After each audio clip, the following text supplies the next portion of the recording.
পেটে ব্যথা হলে সবসময় গ্যাসের ব্যথা হচ্ছে এরকম ভেবে নেবেন না। পেটে ব্যথার অনেক কারণ থাকতে পারে। আসলে অ্যাবডোমেন হচ্ছে আমাদের একটা খুব জটিল অর্গ্যান, যার মধ্যে কিন্তু অনেক ছোট ছোট অর্গ্যান এর মধ্যে থাকে। লিভার, কিডনি, স্প্লিন, ইন্টেস্টাইন, প্রচুর অর্গ্যানস। সুতরাং যদি দেখেন যে কোনো পেটে ব্যথা হচ্ছে, সেটা কিন্তু আপনার অবশ্যই গলস্টোন ডিজিজের জন্য হতে পারে, একটা ইনফেকশন হতে পারে, সেক্ষেত্রে আপনার গ্যাস্ট্রাইটিস হতে পারে, একটা ফাংশনাল ডিসপেপসিয়া হতে পারে, একটা কিডনি স্টোন হতে পারে, ইন্টেস্টিনাল অবস্ট্রাকশন হতে পারে। সুতরাং এতগুলো কারণে আপনার কিন্তু পেটে ব্যথার সমস্যা থাকতে পারে। ইভেন স্ট্রেস, অ্যাংজাইটি, সেখান থেকেও কিন্তু পেটে ব্যথার সমস্যা থাকতে পারে।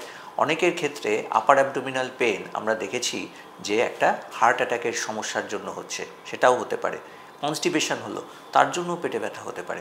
সুতরাং সব ব্যথাই আপনার গ্যাসের সমস্যার জন্য হচ্ছে এরকম ভেবে দিনের পর দিন গ্যাসের ওষুধ খেয়ে ব্যাপারটাকে কিন্তু চাপা দিয়ে রাখবেন না।